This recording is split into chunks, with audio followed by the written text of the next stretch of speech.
शैक्षणिक साहित्य खरेदी सक्तीविरोधात राष्ट्रवादी शरद पवार पक्ष आक्रमक. गणवेशात सर्व शैक्षणिक साहित्य विशिष्ट दुकानातूनच खरेदी करण्याची सक्ती शाळांकडून करण्यात येत आहे. या विरोधात शासनानं अध्यादेशही काढला आहे. मात्र त्यावर कार्यवाही होत नसल्यानं राष्ट्रवादी काँग्रेस शरद पवार पक्षानं आक्रमक भूमिका घेतली आहे. अशी सक्ती करणाऱ्या शाळांच्या विरोधात जनआंदोलन उभारण्याचा इशारा राष्ट्रवादी शरद पवार पक्षाचे जिल्हाध्यक्ष मनोज प्रधान यांनी दिलाय. ठाणे शहरातील विविध शाळांकडून विशिष्ट दुकानांमधूनच गणवेश खरेदी करावे, विशिष्ट ठिकाणाहून वह्या, स्टेशनरी विकत घ्याव्यात, अमक्या दुकानातूनच बूट खरेदी करावेत अशी सक्ती करण्यात येते.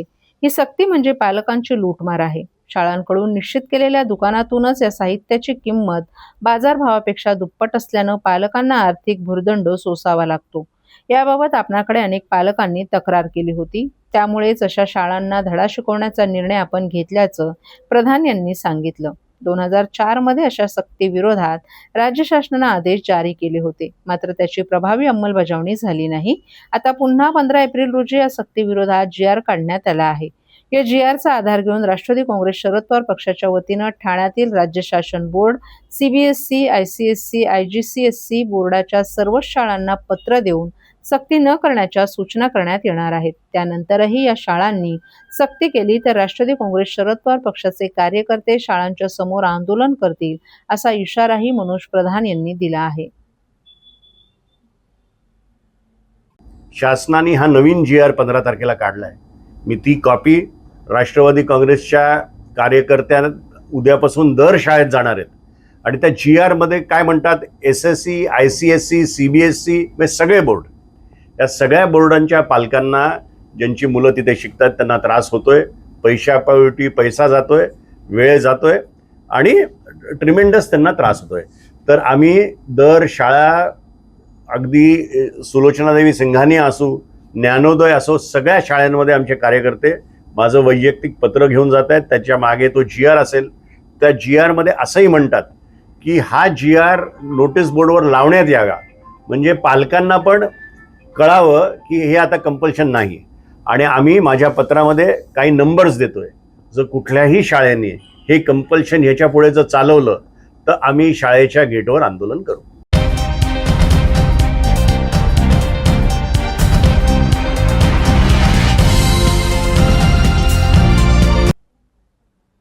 स्वच्छ भारत मिशन अंतर्गत देशातील सर्व शहरांच्या स्वच्छतेचं मूल्यांकन स्वच्छ सर्वेक्षण 2025-26 द्वारे केलं जाणार आहे. या अभियानांतर्गत शहराच्या स्वच्छतेचं मूल्यांकन हे प्रत्यक्ष पाहणी करून आणि नागरिकांच्या अभिप्रायावर केलं जाणार असून यासाठी केंद्र शासनाची समिती महापालिका राबवत असलेल्या उपक्रमाची पाहणी करेल. या पार्श्वभूमीवर महापालिका आयुक्त सौरभ राव यांनी शुक्रवारी ठाणे शहरातील विविध भागांची पाहणी करून आवश्यक त्या सुधारणा करण्याचे निर्देश संबंधित विभागांना दिले आहेत.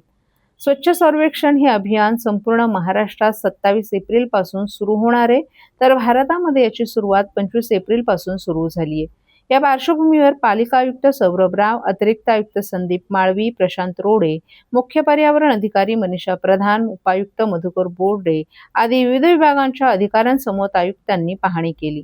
स्वच्छ सर्वेक्षण या अभियानात दृश्यमान स्वच्छता, घनकचरा प्रक्रिया, कचरा वर्गीकरण आणि संकलन, स्वच्छतागृहांची उपलब्धता, वापरलेल्या पाण्याचं व्यवस्थापन, सेप्टिक टँक, साफसफाईचं यांत्रिकीकरण, स्वच्छता, जनजागृती, संस्थात्मक बळकटीकरण, स्वच्छता कर्मचाऱ्यांचं कल्याण आणि नागरिकांच्या तक्रार निवारण प्रणाली अशा विविध बाबींचा समावेश करण्यात आलाय. उथळसर प्रभागातील कचराळी तलाव परिसरात सार्वजनिक शौचालयांची पाहणी करताना शौचालयावर चिकटवण्यात आलेली जुनी पत्रकं तात्काळ काढण्याच्या सूचना देण्यात आल्या. तसंच शौचालयात नियमित पाणी उपलब्ध राहील याची दक्षता घेण्याचे निर्देशही देण्यात आले. रस्त्याच्या कडेला पावसाचं पाणी वाहून जाण्यासाठी असलेल्या पाईपच्या मुखाशी जाळ्या बसवणं, तसंच दुकानदारांनी दुकानाबाहेर ओला आणि सुका असा 2 कचरा कुंड्या ठेवाव्यात अशा सूचनाही करण्यात आल्या. पाचपाखाडे येथील सरस्वती इंग्लिश हायस्कूलमध्ये ओला सुका कचरा आणि कचरा याचं वर्गीकरण योग्य प्रकारे होत आहे की नाही हे पाहत असताना शाळेतील शौचालयाच्या स्वच्छतेचीही आयुक्तांनी पाहणी केली. यानंतर वंदना नाल्याची पाहणी करून नाल्यातून पाण्यासोबत वाहून येणारा कचरा अडवण्यासाठी जाळ्या बसवण्याबाबत उपाययोजना करण्याच्या त्यांनी सूचना दिल्या. तसंच शहराच्या मध्यवर्ती ठिकाणी असलेल्या मासुंदा तलावाचीही पाहणी करण्यात आली. स्वच्छ सर्वेक्षणाअंतर्गत शहराच्या स्वच्छतेचं मूल्यांकन 12,500 गुणांवर केलं जाणार असून यामध्ये घनकचरा व्यवस्थापन, कचरा वर्गीकरण आणि वाहतूक, प्रत्यक्ष पाहणी आणि नागरिकांच्या अभिप्रायाला सर्वाधिक 10,500 गुण दिले जाणार आहेत. उर्वरित 2,000 गुण हे प्रमाणपत्र घटकांवर आधारित असणार आहेत. विशेष म्हणजे नागरिकांच्या अभिप्रायाला या सर्वेक्षणात महत्त्वपूर्ण स्थान देण्यात आले. महापालिकेच्या संबंधित विभागांनी स्वच्छ सर्वेक्षणाच्या सर्व निकषांनुसार नियोजन करून शहरातील स्वच्छता अधिक प्रभावी करण्याच्या सूचना आयुक्त राव यांनी या पाहणी दौऱ्यात दिल्यात.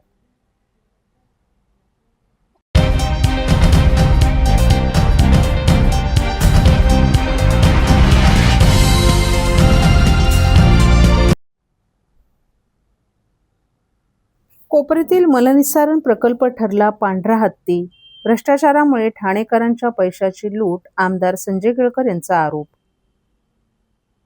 सांडपाण्यापासून शुद्ध पाणी निर्मिती करणाऱ्या ठाणे पूर्वेतील मलनिस्सारण प्रकल्प पांढरा हत्ती ठरला असून या प्रकल्पातून ठाणे महापालिकेला 1 रुपयाही उत्पन्न मिळत नसताना कंत्राटदाराला मात्र वर्षाला 10 कोटी रुपये द्यावे लागत आहेत. महापालिकेचं दुर्लक्ष आणि कंत्राटदार कंपनीकडून होत असलेल्या भ्रष्टाचारामुळे ठाणेकरांच्या कररुपी पैशांची लूट होत असल्याचा आरोप आमदार संजय केळकर यांनी केलाय. ठाणे पूर्वेत कन्हैया नगरलगत ठाणे महापालिकेनं PPP तत्वावर मलनिस्सारण प्रकल्प उभारला असून 2021 साली संबंधित कंत्राटदार AK इलेक्ट्रिकल्स या कंपनीने या प्रकल्पाचं काम सुरू केलं. वर्षभरात हा प्रकल्प कार्यान्वित करणं अपेक्षित असताना त्यासाठी 2025 साल उजाडलं. विशेष म्हणजे या प्रकल्पाची सांडपाण्यातून 120 mld पाणी शुद्ध करण्याची क्षमता असताना फक्त 5 mld शुद्ध पाणी तयार करण्यात आले. सांडपाण्याची शास्त्रोक्त विल्हेवाट लावणं आणि तयार होणारं शुद्ध पाणी विकून महापालिकेला उत्पन्न मिळावा असा उद्देश हा प्रकल्प उभारण्याच्या मागे होता. मात्र आजतागायत अपेक्षित पाणी निर्मिती झालीच नाही, शिवाय पाणी विक्रीही झाली नाही.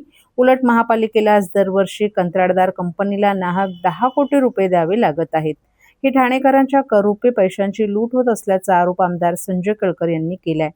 या प्रकल्पाची पाहणी आमदार संजय केळकर यांनी केली आहे. यावेळी त्यांच्यासोबत आमदार निरंजन डावखरे, स्थानिक नगरसेवक भरत चव्हाण, ओंकार चव्हाण आणि अधिकारीही उपस्थित होते. याबाबत बोलताना केळकर यांनी या प्रकल्पात भ्रष्टाचार आणि अनियमितता असून महापालिकेचं अक्षम्य दुर्लक्ष झाल्याचं सांगितलं.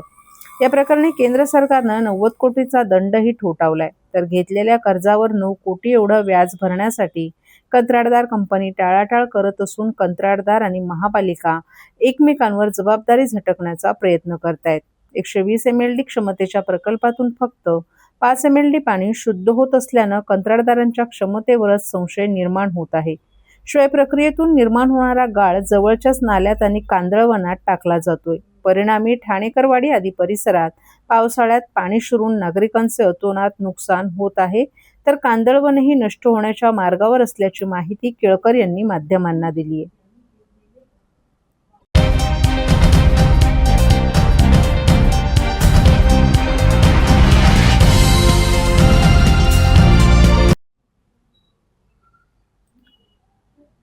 मुंबई-पुणे एक्सप्रेस हायवेवरील घाटाला मिळणार बायपास, मिसिंग लिंक प्रकल्पाचं 1 मेला होणार उद्घाटन. मुंबई-पुणे द्रुतगती मार्गाला पूर्णतः ॲक्सेस कंट्रोल बनवणाऱ्या महत्त्वाच्या मिसिंग लिंक प्रकल्पाचं 19% काम पूर्ण झालं असून 1 मे रोजी मुख्यमंत्री देवेंद्र फडणवीस यांच्या हस्ते उद्घाटन करण्यात येणार आहे. या प्रकल्पामुळे घाटातील वाहतूक कोंडी मोठ्या प्रमाणावर कमी होऊन प्रवास अधिक वेगवान, सुरक्षित आणि सिग्नल फ्री होणार असल्यानं अर्थव्यवस्थेलाही चालना मिळणार असल्याचं उपमुख्यमंत्री एकनाथ शिंदे यांनी सांगितलं. उपमुख्यमंत्री शिंदे यांनी आज प्रत्यक्ष स्थळी भेट देऊन मिसिंग लिंक प्रकल्पाची पाहणी केली. आपण स्वतः येथे येऊन कामाची गुणवत्ता तपासली असून काम समाधानकारक झालं आहे. उर्वरित किरकोळ कामं पुढील काही दिवसात पूर्ण होतील. वेळेत आणि उच्च दर्जानं काम पूर्ण करण्याचे स्पष्ट निर्देश अधिकाऱ्यांना दिलं असल्याचंही त्यांनी सांगितलं. सुमारे 10.5 किलोमीटर लांबीच्या या प्रकल्पात 2 भव्य बोगदे, उंच वायडक्ट आणि टायगर व्हॅलीवरील सुमारे 182 मीटर उंच केबल स्टेड पूल उभारण्यात आला आहे. सुमारे 23.75 मीटर रुंद बोगदा हा जगातील सर्वात रुंद बोगद्यांपैकी एक मानला जातो. 70 किलोमीटर प्रति तास वेगानं वाहणारे वारे, मुसळधार पाऊस आणि कठीण भौगोलिक परिस्थितीत हा प्रकल्प यशस्वीरित्या पूर्ण करण्यात आलाय. लोणावळा तळावाच्या 182 मीटर खालून हा रस्ता जाणार आहे. हा प्रकल्प पूर्ण करणं म्हणजे एक आव्हान होतं. मात्र महाराष्ट्र राज्य रस्ते विकास महामंडळानं हे मोठं आव्हान स्वीकारून प्रकल्प पूर्णत्वास नेल्याचं शिंदे यांनी नमूद केलं. मिसिंग लिंक सुरू झाल्यानंतर घाटातील धोकादायक वळणं आणि वाहतूक पूर्णपणे बायपास होणार असून प्रवासाचा वेळ सुमारे 20 ते 30 मिनिटांनी कमी होईल. या प्रकल्पामुळे घाटातील अपघात जवळपास शून्यावर येतील असा ठाम दावा शिंदे यांनी केलाय. यामुळे इंधनाची बचत, वेळेची बचत आणि प्रदूषणातील लक्षणीय घट होईल. या प्रकल्पामुळे मुंबई-पुणे द्रुतगती मार्गाचं अंतर सुमारे 6 किलोमीटरनं कमी होणार आहे. सुरुवातीच्या टप्प्यात हलकी वाहने आणि बसेसना प्राधान्य देण्यात येणार असून त्यामुळे घाटातील वाहतूक कोंडी मोठ्या प्रमाणात कमी होईल. टोलवाढीबाबत स्पष्ट करताना शिंदे यांनी मिसिंग लिंक प्रकल्पामुळे टोलमध्ये कोणतीही वाढ होणार नसल्याचं सांगितलं. सुमारे 6,700 कोटी रुपयांच्या प्रकल्पाला 2019 साली मंजुरी देण्यात आली होती. त्यावेळी देवेंद्र फडणवीस मुख्यमंत्री होते, तर आता त्यांच्या उपस्थितीतच या प्रकल्पाचं लोकार्पण होणार असल्यानं हा विशेष योगायोग असल्याचंही त्यांनी सांगितलं. मुंबई-पुणे द्रुतगती मार्ग हा देशातील पहिला ॲक्सेस कंट्रोल मार्ग ठरला होता. या मार्गामुळे IT, सेवा क्षेत्र, उद्योग आणि रिअल इस्टेटमध्ये मोठी वाढ झाली. आता मिसिंग लिंक प्रकल्पामुळे या मार्गाची कार्यक्षमता आणखीन वाढणार आहे. अशा प्रकारचे प्रकल्प हे केवळ रस्ते नसून राज्यांच्या अर्थव्यवस्थेला गती देणारे असतात. कनेक्टिव्हिटी मजबूत असेल तर उद्योग, IT सेवा आणि क्षेत्र तसंच रोजगाराच्या संधी मोठ्या प्रमाणात वाढतात, असंही शिंदे यांनी सांगितलं. असताना MSRDCने हे चॅलेंज स्वीकारून हा टनेल आणि व्हायडक्ट पूर्ण केलेला आहे. खरं म्हणजे 2019ला ॲक्च्युअल याला मान्यता वगैरे मंजुऱ्या त्यावेळेस देवेंद्रजी मुख्यमंत्री होते आणि त्यावेळेस मी MSRDC माझ्याकडे होतं आणि उद्घाटनाच्या वेळेस देखील देवेंद्रजी मुख्यमंत्री आहेत आणि MSRDC विभाग माझ्याकडे आहे. त्यामुळे हा योगायोग आहे आणि अतिशय पुणेकरांना आणि मुंबईकरांना वेळ वाचवणारा या टनेल आणि व्हायडक्टमुळे आज आपण जर पाहिलं तर अर्धा ते पाऊण तास हा वेळ कमी होईल आणि घाट सेक्शन जो आहे तिथली वाहतूक कोंडी पूर्णपणे दूर होईल. इंधनाची बचत होईल, वेळेची बचत होईल, प्रदूषण कमी होईल. त्यामुळे खूप मोठ्या प्रमाणावर जसं मुंबई-पुणे एक हा जो प्रकल्प त्या काळामध्ये हिंदुहृदय सम्राट बाळासाहेबांच्या संकल्पनेतून MSRDCचे तत्कालीन मंत्री आता केंद्रीय मंत्री नितीन गडकरी साहेबांनी त्यावेळेस केला आणि त्यावेळेस देखील आपण पाहिलं की हा फक्त मुंबई-पुणे रस्त्यामुळे जे डेली अपडाऊन लोक करू लागले. पुण्याकडे IT पार्क झाले, सर्व्हिस इंडस्ट्री आली, या ठिकाणी रिअल इस्टेट बूम झाली, मोठ्या प्रमाणावर उद्योगाला चालना मिळाली आणि त्यामुळे हा सगळ्यात महत्त्वाचा हा मुंबई-पुणे ॲक्सेस कंट्रोल रोड पहिला होता. तो भारतातला आपला पहिला ॲक्सेस कंट्रोल. नंतर आपण समृद्धी महामार्ग केला. पण या टनेलमुळे पूर्णपणे अपघात कमी होऊन जातील, वेळ वाचेल, इंधन वाचेल, प्रदूषण कमी होईल आणि मुंबई-पुणे हे प्रवास जो आहे हा अतिशय सुसाट होईल आणि लोकांना सोयीचा होईल. लोकांना याचा खूप फायदा देणारा हा प्रकल्प आहे मिसिंग लिंक. या प्रकल्पामुळे एकतर पुणे मुंबईचं अंतर कमी झालं, त्यासोबत प्रवास हा अधिक सुरक्षित झाला. मात्र साधारणतः 6,700 कोटी या प्रकल्पासाठी खर्च झाले. टोलच्या बाबतीत काही धोरण असणार आहे का? टोल वाढणार आहे का? या वाढवला जाणार आहे का या बाबतीत? कारण जो खालापूरला जो टोल नाका आहे या टोलमध्ये काही वाढ होणार आहे का? नाही, आता टोल तर आपण तिथे टोल नाका आहे तिथे काही आणि ह्याच्यामध्ये टोल या टनेलचा टोल वगैरे घेणार नाही आणि टोलच्या रकमेमध्येही वाढ होणार नाही. पण किल्ला बघा ना, हे बघा ना आपण इथं, कारण हे 4-5 गड आहे तिथे. आपल्या तिकोना आहे, लोहगड आहे आणि विसापूर आहे, तिकोना आहे, अशा प्रकारचे गड किल्ले आहेत. ह्या गड किल्ल्याचं इथे आपण एंट्री केलेली आहे, दाखवलेली आहे आणि पश्चिम महाराष्ट्राचं हे प्रवेशद्वार आहे आणि त्यामुळे आणि त्या पलीकडचा जी एंट्री पॉईंट आहे तिकडे आपण कारल्याच्या लेण्या ज्या आहेत त्यामुळे इथं लेण्यांचं देखील आपण आणि ते पण देखील GRCत केलं आहे आपण, त्यामुळे 100 वर्षापेक्षा जास्त टिकाऊ आहे.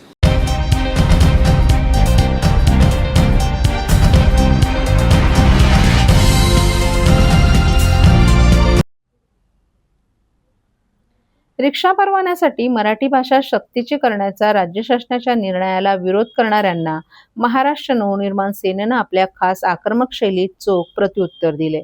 ठाण्यातील वर्दळीच्या नितीन कंपनी चौकात मनसेच्या वतीने एक उपहासात्मक व्यंगचित्र लावण्यात आलं असून यात वकील गुणरत्न सदावर्ते यांची खिल्ली उडवत त्यांना सदा रडते असं संबोधण्यात आलं आहे.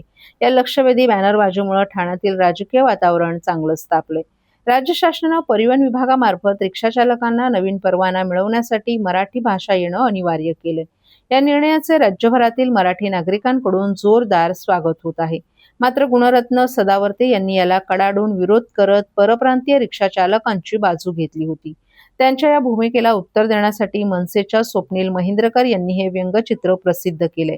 या व्यंगचित्रात 2 भाग स्पष्टपणे दर्शवण्यात आले आहेत. डाव्या बाजूला सरकारच्या हातातील खेळणं किंवा बाहुले म्हणून गुणरत्न सदावर्ते यांचा उल्लेख सदा रडते असा करण्यात आलाय.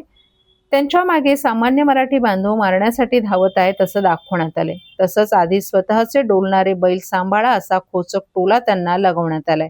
तर उजव्या बाजूला रिक्षा आणि भगवे झेंडे घेतलेल्या मराठी बांधवांसोबत स्वतः अमित ठाकरे ठाम उभे असल्याचं दाखवण्यात आले. तसंच मराठी भाषेचा सन्मान हाच आमचा स्वाभिमान अशी ठाम गर्जनाही पाहायला मिळते. बॅनरच्या खाली मराठी सक्तीला विरोध करणाऱ्यांना आमचा तीव्र विरोध असा स्पष्ट आणि थेट इशारा देण्यात आलाय. महाराष्ट्रात राहायचे आणि व्यवसाय करायचा असेल तर मराठी भाषा यायलाच हवी या मनसेच्या मूळ भूमिकेशी सुसंगत असा हा फलक आहे. मनसे नेते अमित ठाकरे यांनीही नुकताच मराठीच्या सन्मानाबाबत ठाम भाष्य केलं होतं. या सर्व घडामोडींमुळे ठाण्यातील राजकीय वातावरण अधिकच तापलं असून पुढील काही दिवसात यावर आणखीन प्रतिक्रिया उमटण्याची शक्यता व्यक्त केली जाते.